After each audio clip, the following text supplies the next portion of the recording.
Voces, ecos y secretos. Cada relato es una pista, cada episodio un misterio. Bienvenido al lugar donde las historias criminales cobran vida y nada es lo que parece.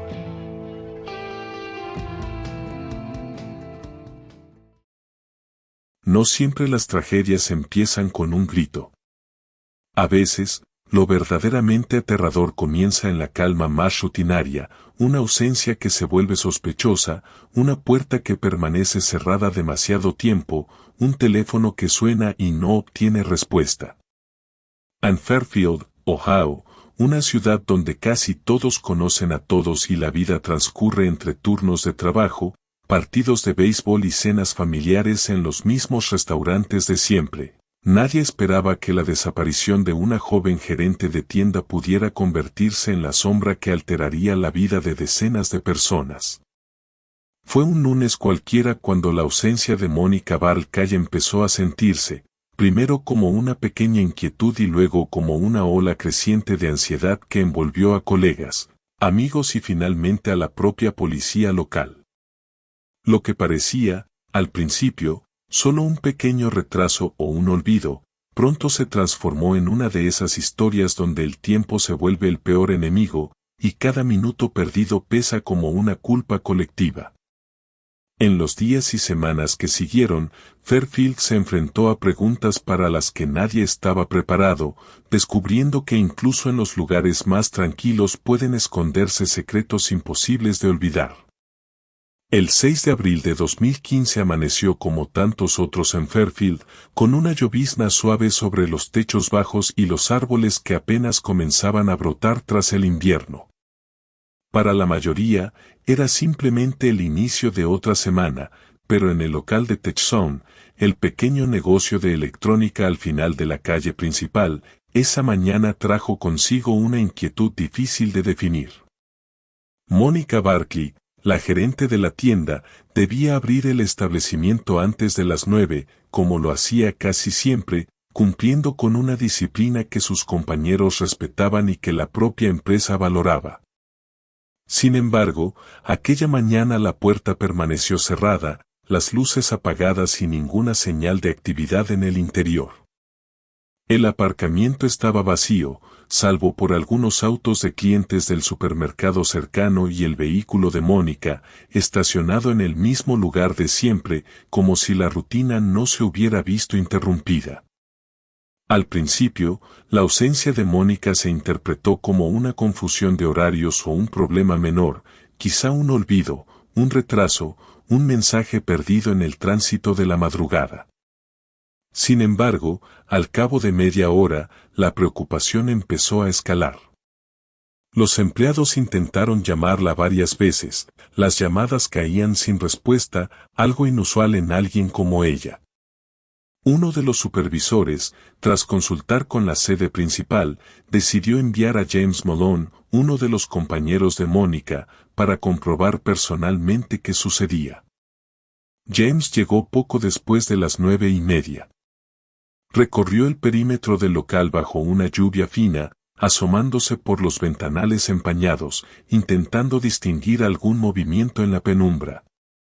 No vio nada fuera de lo común, salvo por el hecho mismo de que todo estaba inusualmente callado. La inquietud se extendió rápidamente. Tras un nuevo intento fallido de abrir la tienda y contactar a Mónica, se comunicaron con la policía local. Los agentes, acostumbrados a tratar con pequeños hurtos o disputas vecinales, respondieron con cautela, sabiendo que a menudo las desapariciones resultan ser malentendidos o asuntos personales.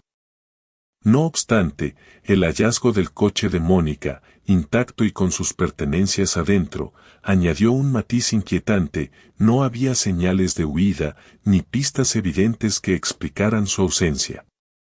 El entorno empezó a adquirir esa cualidad opresiva que precede a las tragedias verdaderas, los detalles habituales, el reflejo de la lluvia en el asfalto, el zumbido de los postes eléctricos, el olor a café de la gasolinera cercana, parecían cargados de un nuevo significado. El procedimiento policial comenzó de inmediato, casi mecánicamente, entrevistas a empleados, revisión de cámaras de seguridad de los negocios aledaños, comprobación de registros telefónicos y preguntas discretas a familiares y vecinos. Cada dato, cada silencio, era archivado como una pieza más en un rompecabezas cuya imagen final nadie deseaba imaginar.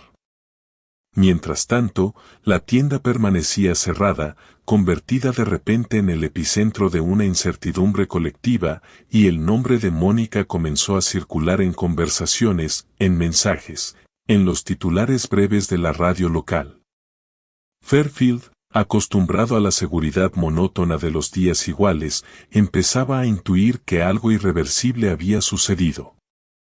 Así, la desaparición de Mónica no fue un hecho aislado, sino el punto de partida de una investigación que pondría a prueba no solo la destreza de la policía, sino también la confianza de toda una comunidad en la idea de que el mal está siempre en otra parte. La inquietud que se había gestado en la primera hora del día fue ganando peso a medida que transcurrían los minutos. La fachada de Techzone seguía cerrada, desmintiendo la normalidad habitual de los lunes en Fairfield. La lluvia continuaba cayendo con una persistencia monótona, oscureciendo los ventanales y acentuando la soledad de la acera. Mientras tanto, el flujo discreto de empleados de tiendas vecinas comenzaba a notar la anomalía, la ausencia de actividad en un local que solía ser uno de los primeros en abrir sus puertas. Poco después de la llegada de la policía, la investigación adquirió otro ritmo. James Malone, acompañado por Tracy Lincoln, intentó una segunda revisión del lugar. Los dos rodearon el edificio, observando cada detalle, papeleras desbordadas, cajas apiladas junto a la puerta de servicio, el letrero de horarios ligeramente descolorido. Todo parecía exactamente igual que la tarde anterior, pero la falta de señales de vida dentro del local imprimía una sensación de irrealidad en cada movimiento. Finalmente, bajo la supervisión de los agentes, lograron acceder al interior. El aire adentro estaba frío, cargado de ese olor a plástico y metal que caracteriza a las tiendas de tecnología. La penumbra se extendía sobre las estanterías repletas de dispositivos y cajas, proyectando sombras irregulares en el suelo. Al avanzar por el pasillo central, notaron algo que no encajaba: el desorden, el desplazamiento de algunos objetos, una caja abierta junto al mostrador, monedas esparcidas cerca de la caja registradora. Eran detalles sutiles, pero bastaron para disipar cualquier esperanza de que aquello se tratara de un simple malentendido. La inspección minuciosa continuó entre la tensión y la incredulidad. Los empleados reconocieron de inmediato que no era el habitual desorden de un día ajetreado. Parecía el rastro de una prisa desesperada, de movimientos apresurados y quizá de violencia contenida. Al llegar a la oficina de la gerente, la escena cambió de tono, la puerta entreabierta, el silencio aún más denso, y sobre el suelo la figura inmóvil de Mónica, apenas visible en la penumbra. El cuerpo yacía en una posición antinatural, con un detalle perturbador: una bolsa de plástico cubría su cabeza, y junto a ella se encontraban algunos de sus objetos personales. La reacción fue inmediata pero silenciosa, como si el horror necesitara tiempo para asentarse en el aire viciado del pequeño despacho. Los agentes de policía marcaron el área, restringieron el acceso y llamaron a los equipos forenses, mientras los empleados eran guiados fuera del local. Afuera, la noticia comenzó a circular con rapidez, extendiéndose desde la acera hasta los hogares, pasando de un susurro nervioso a una certeza devastadora. Algo irremediable había ocurrido en ese rincón habitual de la ciudad. El procedimiento forense se inició en medio de la lluvia, con la llegada de técnicos y especialistas que tomaron fotografías, recogieron huellas, anotaron cada detalle en sus libretas. Los primeros indicios apuntaban a un robo, pero la violencia del acto y la forma en que fue hallado el cuerpo de Mónica dejaban entrever una motivación más compleja. El automóvil de la víctima permanecía en el aparcamiento, intacto y silencioso, como si esperara una explicación que nadie podía ofrecer. Los objetos personales, el teléfono móvil sin llamadas recientes, la ausencia de testigos y la incertidumbre sobre los últimos movimientos de la joven añadían capas de misterio a la tragedia. Así, la investigación se adentró en su fase más delicada, la búsqueda de sentido en medio del caos, la reconstrucción minuciosa de los hechos a partir de fragmentos dispersos. Para Fairfield, la imagen de la tienda cerrada bajo la lluvia se transformó en símbolo de una herida abierta, mientras la policía intentaba responder preguntas que, por el momento, solo multiplicaban la sensación de pérdida. El día terminó bajo un cielo gris y bajo la mirada atenta de una comunidad que, desde ese instante, nunca volvería a ser la misma. La noche cayó sobre Fairfield como una pesada cortina, dejando en las calles solo el reflejo opaco de los faroles y el rumor constante de la lluvia que persistía desde la madrugada.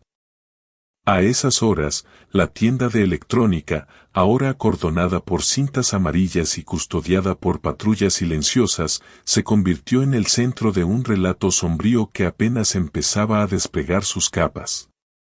Dentro, los agentes forenses trabajaron meticulosamente, moviéndose entre pasillos vacíos, iluminando con linternas los rincones donde tal vez algún detalle pasaba desapercibido al ojo menos entrenado. Cada objeto fuera de lugar, cada huella en el suelo húmedo o marca en la pared, era registrada como si fuera una posible clave para descifrar la verdad. El cuerpo de Mónica fue trasladado en silencio, mientras afuera el pequeño grupo de empleados y familiares se reunía bajo paraguas y capuchas, esperando explicaciones que no llegaban. La policía, bajo la dirección de la detective Janine Cole, inició la cadena de entrevistas, alternando preguntas formales con observaciones atentas a los gestos, a los silencios, a las miradas fugaces entre compañeros. Los relatos se repetían con ligeras variaciones, la rutina de Mónica, su puntualidad casi obsesiva, los proyectos personales que compartía solo con unos pocos, las tensiones normales en el equipo de trabajo. Ningún dato parecía sobresalir, salvo por la ausencia misma, por ese vacío que ahora resultaba imposible de ignorar. Al mismo tiempo, los agentes examinaron minuciosamente la escena. La caja registradora había sido forzada, algunas mercancías de valor estaban desaparecidas, pero el grado de desorden y la violencia empleada no encajaban del todo con el patrón de un robo común. El automóvil de la víctima seguía en su sitio, con las puertas sin cerrar, el teléfono móvil sobre el asiento y las llaves colgando del encendido, como si la salida apresurada se hubiera visto interrumpida por algo imprevisto. Esa imagen, trivial y perturbadora a la vez, empezó a guiar la investigación hacia la hipótesis de que el móvil del crimen podría ser más complejo de lo que sugerían los indicios iniciales. La autopsia preliminar no dejó lugar a dudas sobre la causa de la muerte, asfixia producida por la bolsa plástica encontrada en la escena. Los forenses detectaron también rastros de cinta adhesiva en las muñecas, aunque alguien la había retirado antes de que llegara la policía. La naturaleza del ataque, meticulosa y prolongada, sugería una relación directa entre la víctima y su agresor, una dinámica más personal que fortuita. En paralelo, la policía revisó grabaciones de cámaras cercanas, aunque la tienda, por cuestiones presupuestarias, carecía de su propio sistema de vigilancia.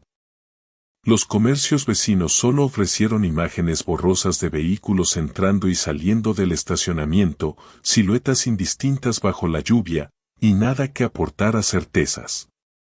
Las listas de llamadas recientes en el móvil de Mónica tampoco arrojaron pistas concluyentes, solo los intercambios habituales con su familia y con algunos compañeros de trabajo. Conforme pasaron las horas, Fairfield se fue sumiendo en una sensación de inquietud colectiva. Los vecinos, acostumbrados a la rutina y al bajo perfil de la ciudad, empezaron a mirar con recelo los rostros familiares, preguntándose si realmente conocían a quienes les rodeaban. La policía, mientras tanto, se vio obligada a considerar todas las posibilidades, abriendo el abanico de sospechas y reconstruyendo la última jornada de Mónica minuto a minuto, como si cada movimiento suyo pudiera contener la clave del misterio. Así comenzó un proceso lento y agotador, donde la búsqueda de la verdad se convirtió en el hilo conductor de días grises y noches largas, marcadas por el eco de una pregunta sin respuesta. ¿Quién había convertido la normalidad de Fairfield en el escenario de un crimen inexplicable? Las primeras horas de luto colectivo en Fairfield se mezclaron con la urgencia metódica de la policía.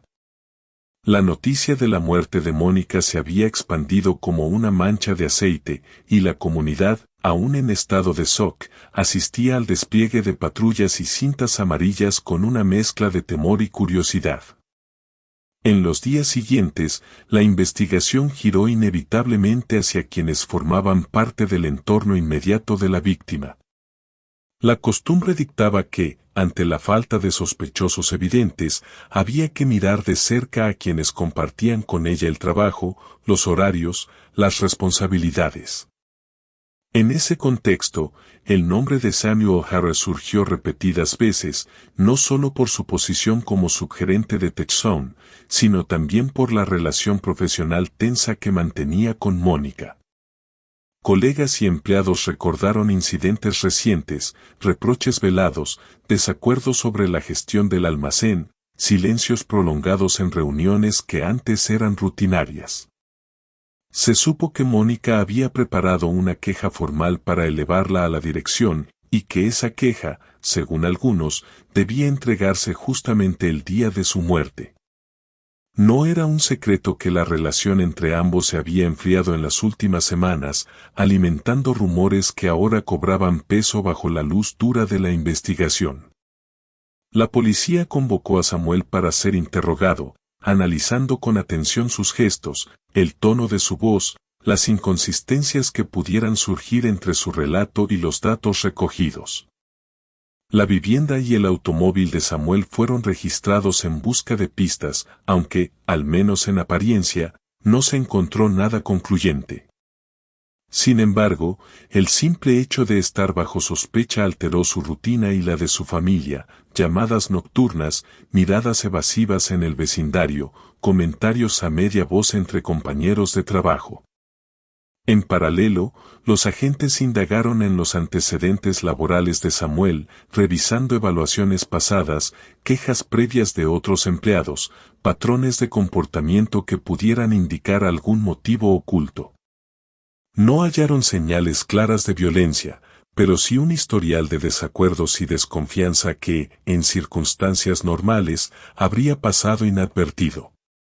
La presión sobre Samuel aumentó al conocerse que, el día del crimen, su esposa lo había visto salir temprano de casa, aunque ambos insistieron en que estuvo presente en el hogar durante el periodo crítico. La verificación del horario y los movimientos de Samuel se convirtió en una pieza clave para los investigadores, que ahora alternaban entre la búsqueda de pruebas materiales y la reconstrucción psicológica de lo ocurrido. Cada pequeño dato era revisado varias veces, en un intento por descifrar si la tensión profesional había cruzado la línea de lo irreversible. A medida que avanzaban los días, la sospecha no solo recaía sobre Samuel, sino que también se extendía como un velo incómodo sobre todo el equipo de TechZone. El ambiente de trabajo, ya marcado por la pérdida, se volvió opresivo. El duelo colectivo se mezclaba con la incertidumbre, el recelo y el temor de que la verdad pudiera estar más cerca de lo que todos deseaban admitir. Fairfield, acostumbrado a la tranquilidad previsible de los días sin sobresaltos, comenzaba a comprender que, a veces, el peligro se esconde a simple vista, disfrazado de rutina. El avance de la investigación trajo consigo una rigurosidad casi obsesiva en la revisión de los hechos. La figura de Samuel Harris continuaba bajo la lupa, mientras la policía intentaba desmontar o confirmar cada uno de sus movimientos en las horas críticas. Fairfield observaba el proceso con el interés tenso de quien sabe que, a veces, la respuesta puede encontrarse en los detalles más insignificantes. Las primeras pruebas técnicas comenzaron a llegar. Los registros de llamadas y los datos de localización del teléfono móvil de Samuel indicaban que él, efectivamente, se encontraba en su domicilio durante la franja horaria estimada del crimen. La policía cotejó estos datos con testimonios. La esposa de Samuel aseguró haberlo visto en casa esa mañana, mientras realizaba tareas rutinarias. Los agentes, sin embargo, no se limitaron a aceptar las declaraciones. Buscaron incoherencias, repitieron las preguntas, examinaron los horarios de entrada y salida del vecindario, revisaron imágenes de cámaras de tráfico en las calles próximas, todo en busca de una fisura por donde pudiera colarse la duda. Paralelamente, surgieron nuevas líneas de investigación. Los agentes detectaron que algunos artículos robados de la tienda habían comenzado a circular en plataformas de compraventa en línea. Era una pista frágil, pero permitió abrir otro frente, rastrear a quienes adquirieron esos productos, analizar la cadena de transacciones, reconstruir posibles conexiones con el entorno de la víctima. La aparición de estos objetos fuera del circuito habitual añadió complejidad al caso y abrió la posibilidad de que hubiera más de un implicado, o que el crimen, lejos de ser impulsivo, hubiese sido planeado con cierta meticulosidad. Samuel, a pesar de las sospechas iniciales, fue apartado lentamente del círculo central de la investigación. La ausencia de pruebas físicas, la solidez de su coartada y la corroboración de su paradero llevaron a la policía a mirar en otras direcciones. Sin embargo, el estigma de la sospecha persistía en el ambiente, las conversaciones en el trabajo seguían plagadas de silencios incómodos y miradas esquivas. La vida cotidiana de Samuel y su familia nunca volvió a la normalidad. El simple hecho de haber sido el principal sospechoso dejó cicatrices difíciles de borrar. En el trasfondo, Fairfield sentía cómo la presión de los hechos iba transformando el carácter del pueblo. Las rutinas se endurecieron, los saludos se volvieron más cortos, y el recuerdo de Mónica se instaló en la memoria colectiva como una presencia inquietante. Mientras la policía ampliaba su investigación hacia nuevas pistas, quedaba claro que, en casos como este, la verdad no siempre se revela a través de una gran revelación, sino en la suma persistente y lenta de muchos pequeños hechos y coartadas, de los huecos y las certezas que deja la vida real tras un crimen. A medida que las semanas avanzaban, la investigación comenzó a adquirir un tono de agotamiento, como si el mismo caso se resistiera a ser resuelto. La presión no recaía únicamente sobre los sospechosos, sino también sobre la policía y, de forma más silenciosa, sobre toda la comunidad. Las autoridades, conscientes de la expectativa general y de la ansiedad acumulada en Fairfield, intensificaron los interrogatorios, repitiendo preguntas bajo distintos matices, buscando contradicciones donde antes solo habían hallado vacíos. Los agentes se reunieron con la familia de Samuel, indagando en su vida cotidiana, en sus rutinas más insignificantes, en la relación con Mónica, en los motivos no declarados que pudieran haber permanecido ocultos bajo la superficie de la normalidad. El clima emocional de Tucson se volvió cada vez más denso. Los empleados trabajaban bajo la sombra del escrutinio, sintiendo que cualquier palabra, cualquier gesto, podía ser interpretado como una señal. El silencio en la sala de descanso pesaba más que nunca, y la desconfianza se filtraba en las conversaciones más simples. Afuera, los vecinos especulaban en voz baja, mirando de reojo a quienes antes solo eran conocidos de paso. En ese entorno de sospecha extendida, la figura de Samuel seguía marcada, aunque las pruebas no lo incriminaban de manera concluyente. La policía, sin embargo, no descartaba la posibilidad de un error, y el interrogatorio persistía, forzando la memoria de los testigos, examinando detalles cada vez más minuciosos. El avance de la investigación tropezaba con obstáculos previsibles y otros menos obvios. Las pistas sobre los productos robados resultaron ambiguas, Los perfiles en las plataformas de compraventa conducían a usuarios anónimos, a direcciones falsas o a simples intermediarios. Los registros telefónicos ofrecían información redundante y las grabaciones de cámaras, tomadas bajo la lluvia y la penumbra, carecían de nitidez suficiente para identificar con claridad a nadie. Cada posible avance parecía desembocar en un nuevo callejón sin salida, en un laberinto de datos superpuestos donde la verdad se difuminaba. El caso, que al principio había movilizado energías y recursos, entró en una especie de letargo forzado. El impulso inicial dio paso a la frustración y al cansancio, y la falta de resultados fue generando dudas sobre la capacidad de la policía para resolverlo. La comunidad comenzó a resignarse a la idea de que tal vez nunca conocería toda la verdad sobre la muerte de Mónica. En los pasillos de la comisaría, la historia se transformó en un cúmulo de carpetas apiladas, informes parciales y conversaciones inconclusas, esperando esa revelación que no terminaba de llegar. La herida abierta por el crimen seguía supurando, mientras Fairfield aprendía, poco a poco, a convivir con la incertidumbre. El tiempo, que parecía haberse detenido en Fairfield tras la muerte de Mónica, comenzó a moverse de nuevo una mañana inesperada. La investigación, sumida en un letargo frustrante, recibió un impulso repentino con la llegada de una llamada anónima a la comisaría. La voz al otro lado de la línea, temblorosa y medida, aportó un dato que no figuraba en ninguno de los informes previos, una pieza hasta entonces invisible del rompecabezas. El informante aseguró conocer detalles sobre el crimen, algo que despertó el escepticismo inicial de los agentes, acostumbrados ya a las pistas falsas y a los rumores sin fundamento. Sin embargo, esta vez la información resultó distinta.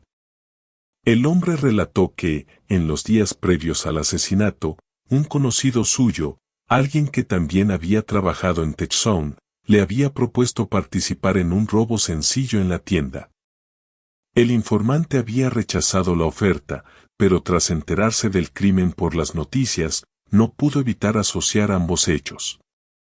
La voz confesó, entre vacilaciones, que tras el asesinato, el conocido le había hablado de lo sucedido con detalles imposibles de conocer para un extraño.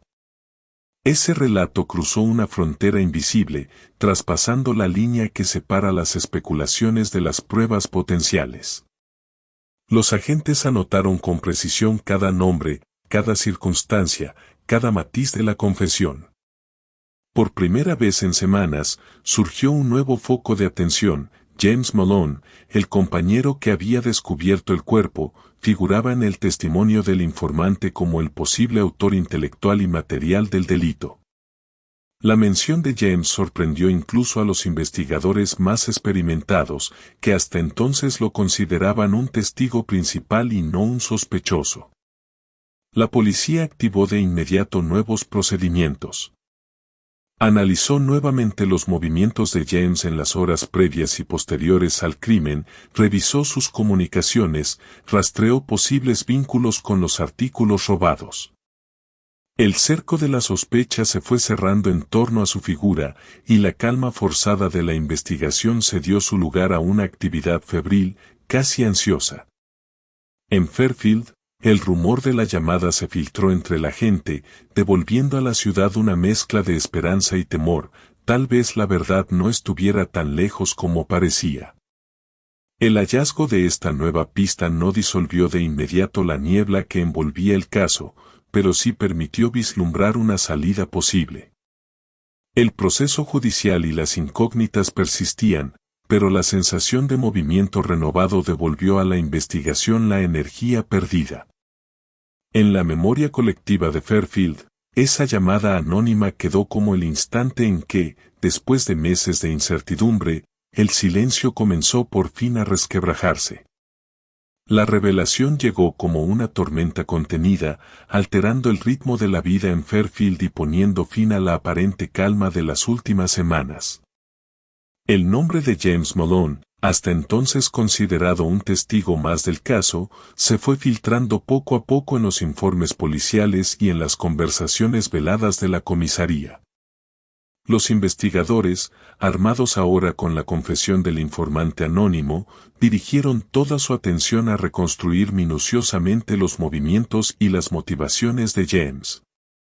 Cada paso suyo en los días previos al crimen fue examinado con una meticulosidad casi obsesiva: registros telefónicos, entradas y salidas del aparcamiento, mensajes intercambiados con otros empleados, compras recientes en efectivo. Las pruebas, aunque inicialmente circunstanciales, comenzaron a encajar como piezas de un tablero que durante mucho tiempo había parecido imposible de armar. El análisis de los artículos robados reveló transferencias electrónicas que vinculaban a James con ventas realizadas en plataformas digitales. Algunos compradores, interrogados por la policía, reconocieron haber adquirido dispositivos y consolas a través de cuentas asociadas indirectamente a su entorno. Los agentes lograron también rastrear movimientos bancarios que, aunque discretos, sugerían ingresos repentinos difíciles de justificar con su salario habitual. Mientras tanto, el comportamiento de James fue adquiriendo matices inquietantes. Había cambiado de rutinas, evitaba encuentros sociales y respondía con evasivas a las preguntas de sus compañeros. La presión de la investigación se hizo notar en su vida cotidiana: visitas frecuentes de la policía, vigilancia discreta en los alrededores de su domicilio, y un clima de sospecha que lo aisló progresivamente del resto de la comunidad. Fairfield, atenta a cada novedad, comenzó a mirar su figura con otros ojos, cuestionando recuerdos y gestos que antes parecían inofensivos. Los agentes de la investigación, convencidos ya de la implicación de James, solicitaron una orden para registrar su vivienda. El hallazgo de parte de los artículos sustraídos en el interior de un trastero confirmó las sospechas. No hubo una gran escena, ni declaraciones públicas inmediatas. El operativo se desarrolló con la misma cautela y meticulosidad que había marcado todo el proceso. Para la policía, cada paso representaba la posibilidad de obtener por fin la confesión definitiva, la pieza clave que cerraría el caso. El círculo, que había permanecido abierto durante meses, empezó a cerrarse lentamente. La comunidad de Fairfield, aún marcada por la pérdida y la incertidumbre, presenció el despliegue policial con una mezcla de alivio y desasosiego. El rostro de James, antes familiar, pasó a encarnar la compleja y dolorosa realidad de un crimen que había transformado para siempre la vida de todos. La verdad, tan esquiva durante tanto tiempo, comenzaba a emerger entre los escombros de las certezas rotas, señalando el inicio de un nuevo y difícil capítulo en la historia del pueblo. El desenlace se aproximó de manera casi silenciosa, como si Fairfield contuviera la respiración ante la inminencia de una verdad largamente temida. Tras la incautación de pruebas y la recopilación de testimonios, los investigadores intensificaron la vigilancia sobre James Malone, esperando el momento oportuno para el siguiente paso. El ambiente en su entorno se volvió irrespirable. Conocidos que evitaban cruzar palabra, miradas furtivas en la calle, la certeza de que algo estaba a punto de romperse definitivamente. La investigación tomó un giro inesperado con la colaboración de la esposa de James, que, enfrentada a la presión y al miedo, acudió finalmente a la policía. Su testimonio añadió una capa definitiva al relato, revelando aspectos desconocidos de la personalidad de James y detallando conversaciones privadas que él mismo había mantenido tras el crimen. La figura de James, hasta entonces envuelta en sombras de sospecha, quedó expuesta ante la contundencia de los hechos relatados. La policía, armada ya con suficientes pruebas, organizó el operativo de detención con discreción y cautela. En una tarde gris de otoño, un convoy de patrulla se dirigió al domicilio de James, rodeando el barrio con la eficacia aprendida en años de procedimientos. El arresto, aunque carente de dramatismo, marcó un punto de no retorno en la investigación. James fue conducido a la comisaría, donde aguardaría la instrucción formal de cargos. Durante los interrogatorios, James terminó por admitir parcialmente su implicación, aunque evitó confesar cada uno de los detalles más oscuros del caso. Habló de presiones económicas, de resentimientos acumulados, de decisiones precipitadas tomadas en un momento de desesperación. Sus palabras, carentes de emoción, reflejaron la distancia insalvable que se había instalado entre él y la realidad desde la noche del crimen. La confesión no trajo alivio, ni para los familiares de la víctima ni para la comunidad, solo confirmó lo que muchos temían y otros no se atrevían a imaginar. Mientras tanto, el eco de la noticia se expandió rápidamente por Fairfield. El círculo de silencio y sospecha que había envuelto la ciudad durante meses se fracturó finalmente, dejando a la vista las cicatrices profundas que un solo crimen puede infligir en una comunidad entera. El arresto de James cerró una etapa, pero no ofreció consuelo. Fairfield comprendió, de forma inevitable, que la justicia no siempre trae consigo la paz esperada y que, a veces, las respuestas solo generan nuevas preguntas. El proceso judicial apenas comenzaba, y el pueblo, aunque herido, debía seguir adelante en busca de algún sentido posible tras la verdad revelada.